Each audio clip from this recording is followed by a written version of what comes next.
nakakalpas si Aaron De Lena. Lang si Ronald, kanina pa to sa likod ha. Parang boy tutok na yata siya ngayon. So umangat si... Uy! Ayun na pala! Diyos ko po, kahit gano'n kakalakas kung ganito karami ang umahabol sa'yo. Ang tanong, pag inabutan si Ronald Duranza, kaya niyang manatili na makadikit dito sa 5 Gopher Gold. Oh, makatak naman ito si Dominic Perez. Nasa likod lang niya itong si Ronald Duranza. So lumalamang na lang yung ating breakaway ng mga 400 meters dito kay Ronald Duranza and Dominic Perez. Pabilis yung takbo, 52. Last 250 meters to the finish line. Ayan na, sino kaya ang unang babalot dito? Steve Bora. Oh, mangat na sa kaliwa ng si Marco Lumanog. Oh, nakatan na rin din. So magandang bakbakan to, hindi rin biro ito.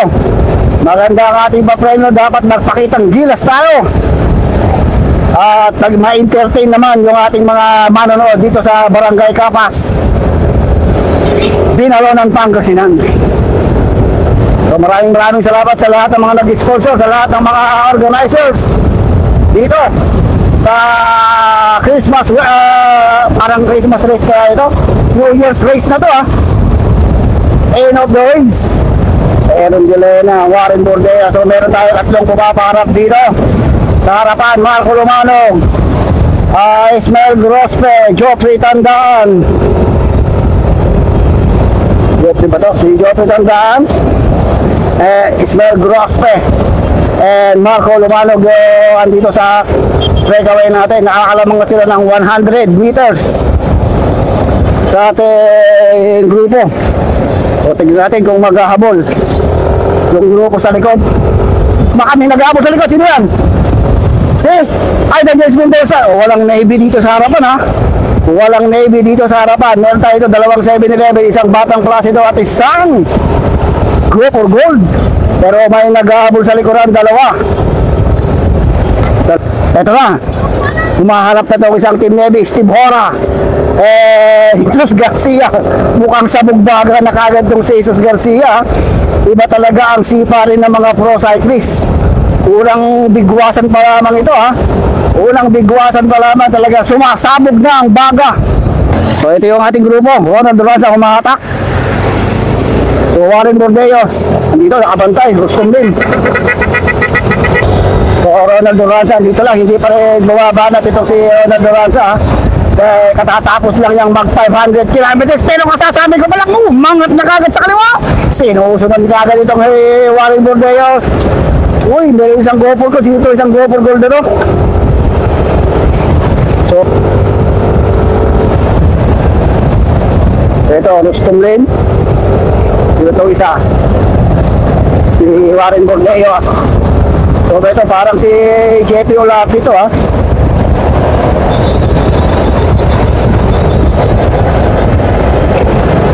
So napakabilis, 55 kilometers per hour.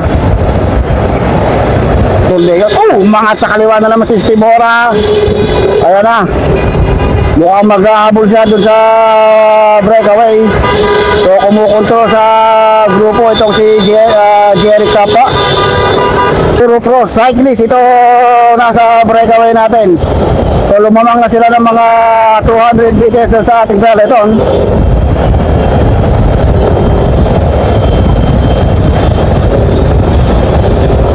So Aidan James Mendoza yung nagdadala ng trangko. Kasunod niya Ismael Grospe, Marco Lumanog and Steve Hora. Aidan James Mendoza naman ito kumahatak. Siya ito Steve Hora, pare 3 taga San Manuel to, tsaka 1 taga Lupao, Nueva Ecija. 4. Okay, ito yung ating peloton. So wala pa rin galaw yung peloton ha. Ronald Duranza nasa likod lang ha. Natin itong mga pro at mangat sa kaliwa Jesus Garcia. Kailangan magpakitang gilas kayo para naman ganahan yung ating mga sponsor na mula pa sa iba't ibang bansa, mula pa sa London, USA, Palau, Italy. So nagsusumikap sila na makapagbigay ng mga sponsor para na may napapanood sila.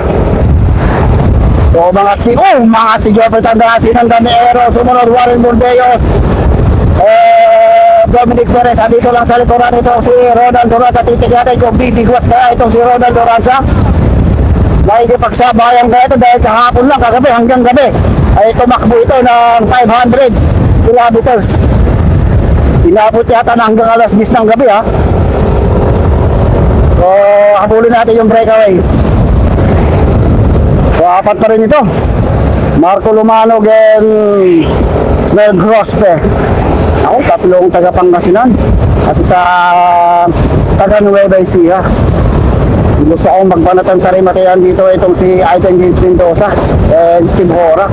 Magandang bakbakan niya sa Rimatayan. Ruby Mate Halimo, ika nga sa Rimate itong dalawa na to. Pero ewan din si Ismael ha, baka medyo nag-improve ang kanyang sprint. Dumidikit yung grupo. Jopper Tandaan, dumidikit dito sa second group. Pero ito na yung ating mga big guns. Yun lang si Ronald, no? Ayan na. Umangat na sa kaliwa to Jesus Garcia. Mukhang naiinip. Naiinip talaga, ha? Umangat na rin si Warren Bordeos. Nakatan na rin ni Jopper Tandaan. Sige, ang hinihintay natin yung paglipad, pagsibat ni Ronald Duranza. Pero andito lang sa likuran yan. Alam nyo naman, napakaswerte natin, dahil nakakasalamuha natin itong mga pro cyclist. Lang si Ronald, kanina pa to sa likod ha. Parang boy tutok na yata si Rayon. So mga ayun na pala! Ikot! Tayo pag-isip tayo! Ito si Aaron Delena. Umangat siya mag-isa, pero sumusugod si Ronald Duranza sa likod. Ayun na, ito na si Ronald Duranza. Ito yung hinihintay natin, yung pagsibat at paglipad. Ronald Duranza, umangat na sa kaliwa. Kataw, walang iwanan na itong si Aaron Delena, mga idolo. Ito na, umangat na talaga itong si Ronald Duranza. Iniwan na yung grupo. So walang bumabay na, so walang naghahabol doon sa mga breakaway. Ito na, tanong kung aamutan pa kaya nila yung breakaway doon sa harapan na apat. Ando sila Steve Hora, Marco Lumanog, Ismael Grospe, and sino isa? So ito na yung grupo ha. Biglang ginulat ni Ronald Duranza yung grupo. Nagpulasan sa peloton ha. Tignan natin kung madidikitan pa nila itong si Ronald Duranza. Ito na yung ating grupo, naghahabol. Ginulat eh. So ito na, naghiwa-hiwalay ng grupo. Apat na go for gold. Dito ang tumutugis kay Ronald Duranza. Hatak-hatak ni Rustom Lim, Dominic Perez, JP Olarte, and Aaron Delena. So kaya manatili ni Ronald Duranza sa harapan para hindi madikit. Ito ba ang isang double gold? Ito pa si Warren Bordeos. Dumitingin pa. 5 double gold ang humahabol kay Ronald Duranza. Tingnan natin para gumaganda. Ayan si Rustom Lim. Titikitan nila si Ronald Duranza. Titignan natin kung kaya ni Ronald Duranza tumaga dito sa 5 double gold na to. Para maganda yung laban, pero lumalayo ha. Pinabayaan nila, lumalayo si Ronald Duranza ng mga 100 meters. Pag dumikit itong sila Rustom Lim doon, yari. Ito si Ronald Duranza na kasama niya rito sa grupo ito, 2 go for gold. Dominic Perez and JP Olarte yata ito. So hindi nakadikit si Rustom Lim eh. Ganda sana pero didikit ni Rustom Lim yan. Para 5 go for gold versus isang Team Navy. Ang talong dito kung kayang tumatag ni Ronald Duranza sa 5 go for gold. Kung makakadikit sila Rustom Lim dahil 52 kilometers per hour.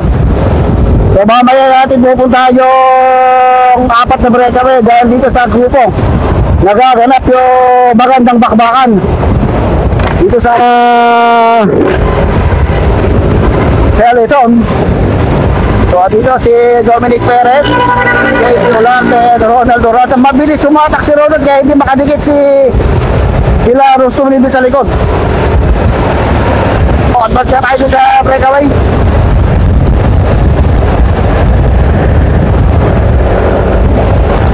O, parimati na to.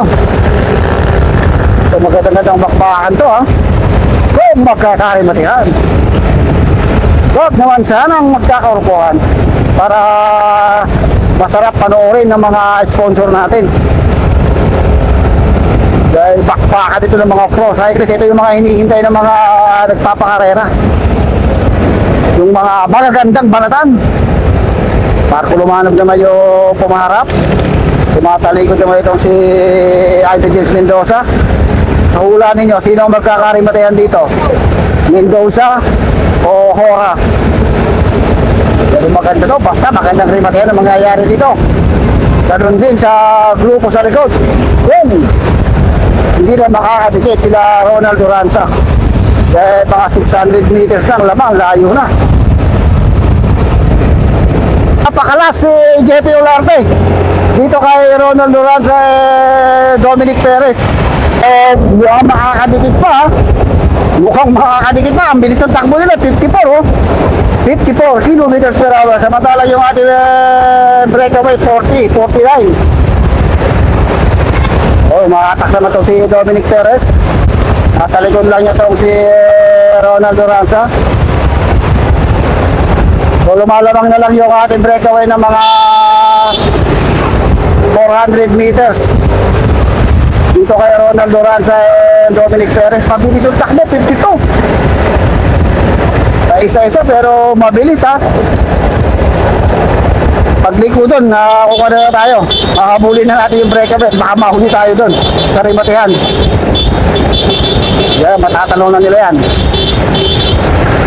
Matatansya nila kung makakadikit pa itong dalawa. O, tignan mo, ha. Ayun lang, oh. O, 300 meters. Kaya pa. Baka tayo hindi naman umabot doon. Wala mo. So, at basta kami sa breakaway at baka hindi namin nabutan sa rimatihan yung breakaway. So, ito na. Last 800 meters to the finish line. Last 800 meters to the finish line. Naku po.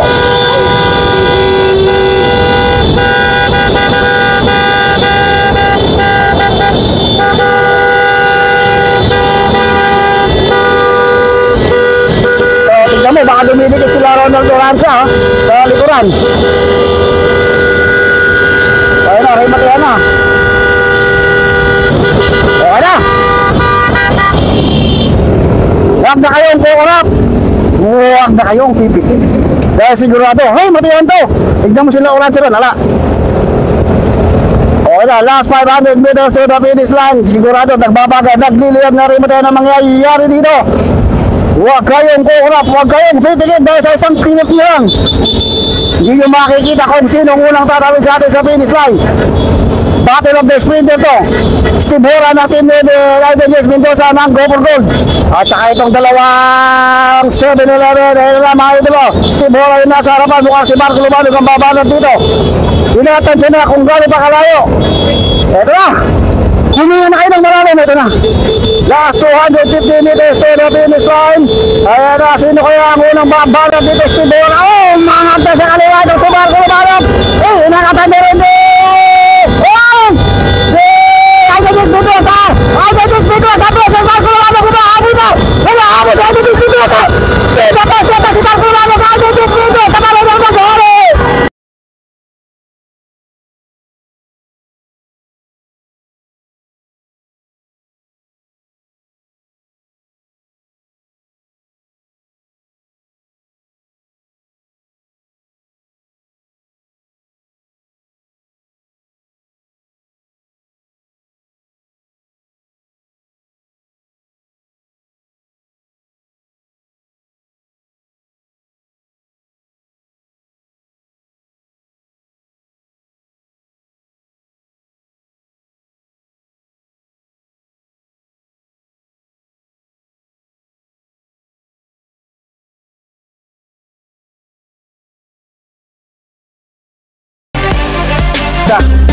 hindi na nagkarimit itong dalawa. Dahil medyo natrapit ka tayo. Dahil sa dami ng nanulod at sa dami ng mga motorista.